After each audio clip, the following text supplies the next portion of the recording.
We're joined now by the Director of National Intelligence, Tulsi Gabbard. Tulsi, thank you so much for coming on the program. The last time you and I were working closely together, it was the transition, and you were getting ready for this incredible opportunity to serve the country. How does the job after 100 days compare with your expectations? Oh, gosh, Matt. Well, first of all, it's great to finally get together with you. Congratulations on your show. In many ways, the challenges are exactly what I expected. In some ways, the impacts are actually far worse than I anticipated. You're very familiar with a lot of the long-standing challenges that have existed within the intelligence community that have really eroded the American people's trust. This is a threat to our national security and our democracy. And there are significant actions that we are already taking in order to get after these very specific problems. As you can imagine, the bias that exists within a lot of the intelligence community products is very real. I talked about, through my confirmation hearing when going before the Senate, about making sure that we are defending American civil liberties, privacy, upholding our constitutional rights and Fourth Amendment rights.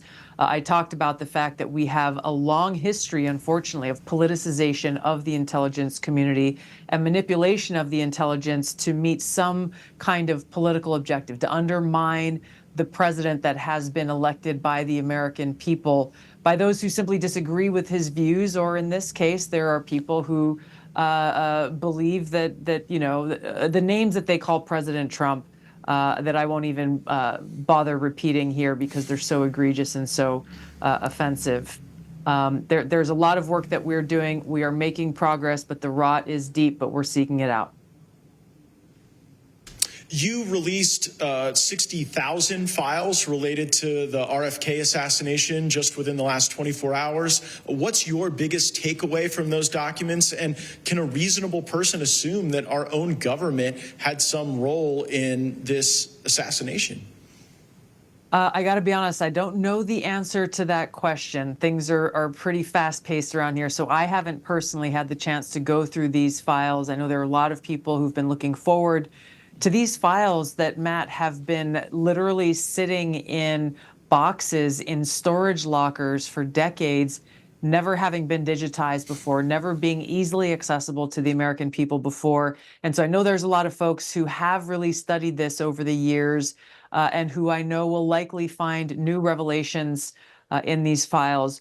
One of the things that I did see that I thought was very interesting and quite frankly very strange was that there were foreign cables going around through Beirut specifically in the documents that I saw that were talking about rumors of Senator Kennedy's assassination a month before it actually happened.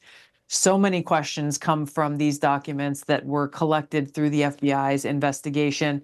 One of the things that is also new in this release is that it actually includes audio tapes of the FBI's sessions in interrogating and interviewing different witnesses, to include those around Sirhan, the guy who is in jail currently for the assassination of Senator Kennedy. It's like the JFK files, like these files centered around Senator Kennedy's assassination, and what we will next release, which are the files around Martin Luther King Jr.'s assassination.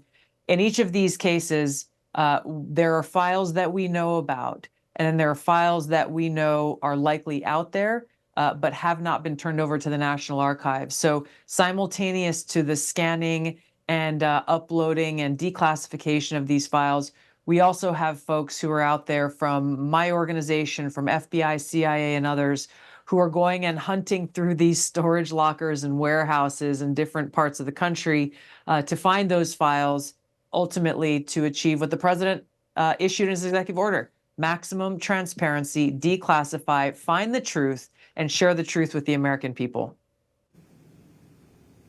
I want to bring you to one of the global flashpoints where the Trump administration seems to have made great progress, and that's this conflict with the Houthis. President Trump announced recently that they've been bombed into some form of submission. From an intelligence standpoint now, what threat do the Houthis pose to the United States, and can we view this as a successful execution of President Trump's America First foreign policy?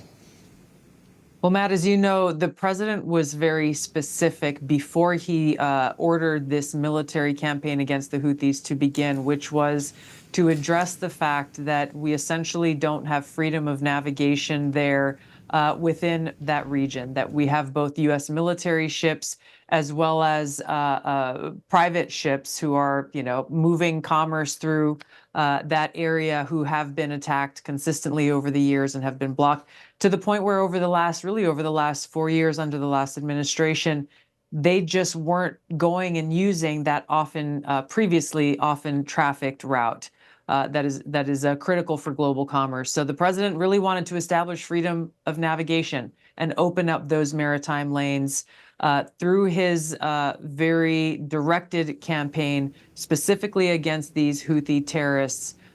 He accomplished that objective and accomplished that mission. But really, what I want to point to that is different than what any other president has done in trying to tackle the problem that the Houthis have posed for a very long time, both for people in the region as well as global commerce, is the president said, go and talk to them, have negotiations. And so he sent the one of one, Steve Witkoff, to go and initiate those negotiations, and very quickly, results were delivered. So when we take a step back from what the president was able to accomplish with the Houthis and reopening those maritime shipping lanes, we see the same consistency that he executed during his first administration, and that he is continuing now with the objective of peace. Go and speak to people, engage directly with the objective of achieving peace, of negotiating a deal to stop the killing, as he says, because that should always be our first and most effective option.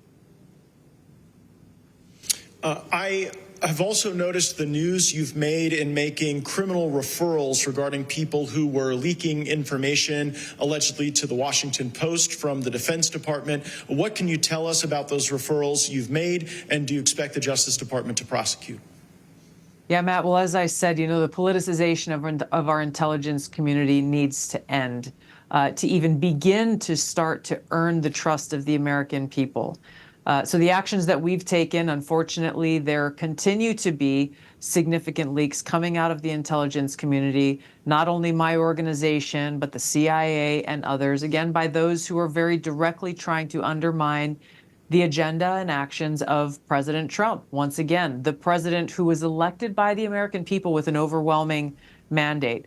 The way that we start to end this is by bringing about transparency and accountability. So in these cases, we conducted our own internal investigation. In 3 cases, we referred them to the Department of Justice. And as you know well, Matt, sometimes or historically, we could refer things to the Department of Justice and they would sit on a desk somewhere or get lost in the paper shuffle, and you end up having to wait and you wonder, well, is anything ever going to happen? Well, I can tell you with the leadership we have there now, not only has there been action taken, but they have been actioned by the FBI that is going through immediately to investigate these cases with the intent of bringing about prosecution. We have 11 other internal investigations ongoing now within DNI, and we intend to continue to carry them out to completion to hold those who are illegally leaking classified information, trying to undermine the president, politicizing intelligence, hold them accountable, because this has got to end. Godspeed to you in that mission and in keeping the country safe. Thank you for your service to our nation and to this administration. Director of National Intelligence, Tulsi Gabbard, we appreciate you coming on the program and sharing your perspective. Thank you, Matt. So great to see you.